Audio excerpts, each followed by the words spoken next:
when you ask people what's a Jew, people really don't know what a Jew is. People really don't understand what a Jew is.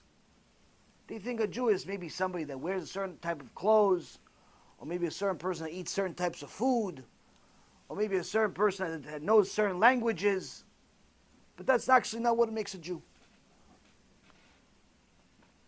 One of the Gdolim in the world of Chassidut was Rabbi Tzvi Elimelech Spira DINOV. He wrote a sefer that no matter what kind of Chassid you are, if you're a normal type of Chassid, this is like almost like your Torah of Chassidut, called Bnei Sachar, almost a little over 200 years ago. Now, Rabbi Tzvi Elimelech Spira DINOV, one time on a Friday night, he had all of his Hasidim with him. They already did Kabbalat Shabbat, and they were having the arucha, they were having the meal. Suddenly,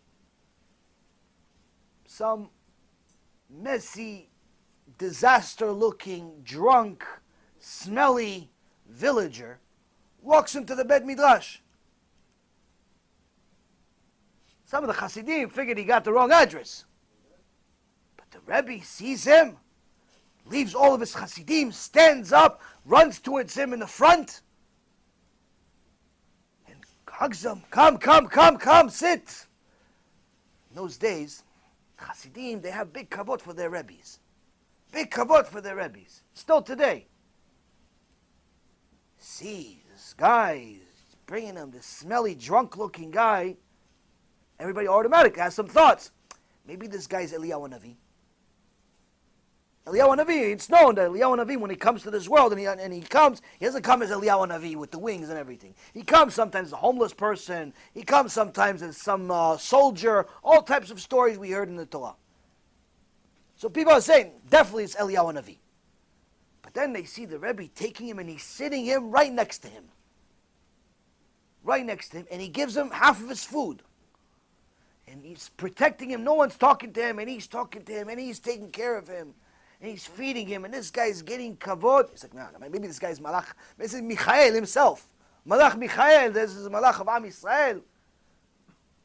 Has to be Gabriel, Raphael, somebody.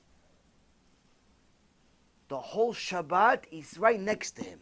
Right next to him the whole time. He's not moving. After, he gives him his bed. Sleep in the bed. He gives him his clothes.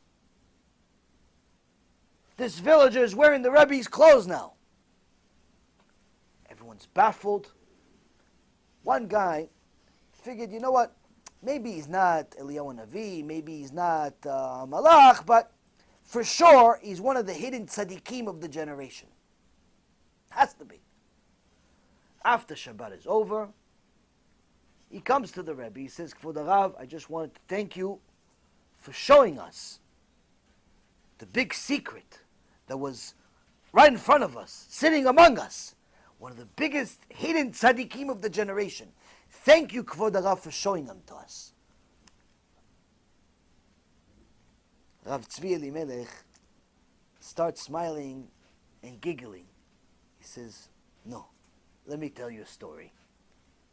He said, years ago, I wasn't so famous. When I was young, I wasn't so famous. And when I would go to different places, people wouldn't know who I was. And I would make it so that I would go visit one of the Gdolei Ador, the Jose Lublin. I would go visit him. And on one of my journeys to go visit him, in the middle of the journey, Baruch Haba, move the things, you could sit here. One of my journeys, it started snowing, snowstorm. I said, Bezrat Hashem, because I'm on a mitzvah, on a journey of mitzvah, mitzvah is going to protect me. I kept going and going and going, but the snow wasn't stopping. And all of a sudden, my legs started to lose feeling. I fall over. I couldn't move my legs anymore. As I fell over, I saw that there's a light right behind the woods. Right behind there's some trees over there. There's a village, and I saw a light. I couldn't get up, so I said, I'll roll myself there. And I rolled myself little by little, And I got to the village, and as Hashem would have it, Baruch Hashem, the first house I got to, I saw there's a mezuzah on the door. I said, Baruch Hashem. I got myself up, I knocked on the door, and this villager opens the door, and he had a Tisha B'Av face on him. He wasn't happy to see me. And I said, dear Jew, have some mercy. Please, please, let me inside. It's snowing outside, please. The villager looks at me, says, no. Bach! Closes the door in my face. I knew that if I'm not going to become a chutzpan and push my way in, this is going to be my last night. So I knocked again. The villager opens the door again. His face is even nastier than before. I said, please, dear Jew, help me. I'm going to die outside. He says to me, listen, I don't have time for people like you. This is not a hotel. I have a barn for my horses. I have a tool shed. And I have the food for the animals. Pick one of those places, you could sleep over there. But inside my house, you're not coming in. What choice did I have? I rolled myself into the barn. The smell was so bad, I couldn't. I went to the tool shed, but there was no room. Simply no room. Where the food was for the animals, there was barely any room, and it didn't smell so good, but it was better than the horses.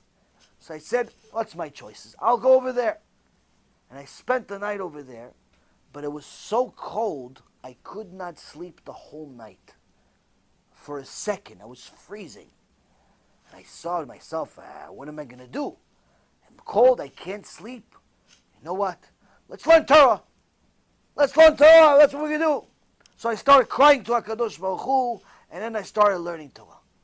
But because I was suffering in so much pain and agony from the cold and the journey itself, this was the type of Torah that came with Mesirut Nefesh, with major sacrifice.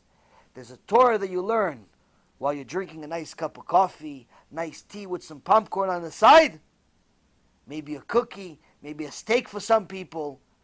And then there's real Torah. Torah that you study with Mesirut Nefesh, with sacrifice. And that's the Torah that I learned. And he says, because I learned this Torah, throughout that night, suddenly, all types of heavenly secrets were opened up. The heavens opened to me during that night, and I started discovering all types of secrets, powerful, mystical things that I never had my whole life, that I still have to this day.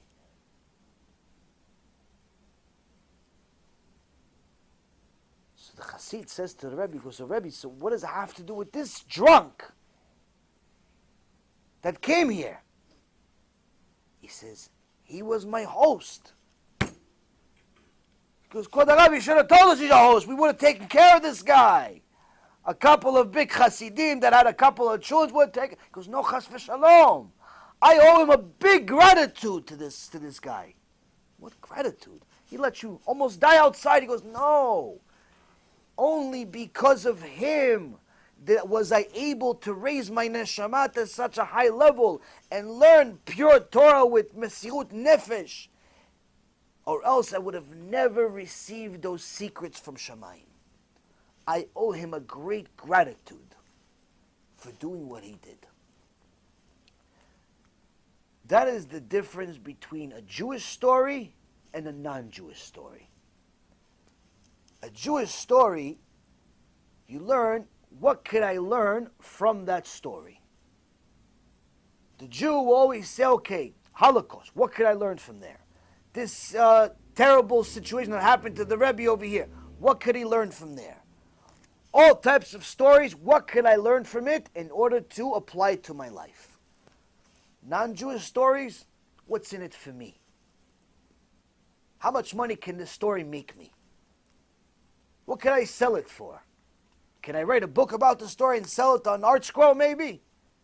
On Amazon? On something? Not to compare the two, but you get the point. The reality is, Rabotai Karim, a Jewish story is a story that you learn something from. That's what makes you a Jew. if you're only going to look for things based on your benefit, that's not a Jewish behavior. But then you're going to say, wait a minute, the perception that the Goyim have of us is quite the opposite. The perception that the Goyim have of Jews is the exact opposite of what I just said. The Goyim look at the Jews, they make all these caricatures of Jews. They're all money hungry, they're always involved in all these businesses, in banking, in lending, in this and that. They're always behind everything. They always have a benefit in something, whether it's the government, or it's missiles, or it's weapons, or it's this. Why do you think that is? That's because their perception of Jews is their perceptions of non-religious Jews. Their perception of Jews is of Jews that don't act like Jews, even if they look religious sometimes. They may have the payas, they may have the hats, they may not, but nonetheless, they're not acting Jewish. It's time for us to start acting Jewish, publicly, privately, proudly, and unapologetically.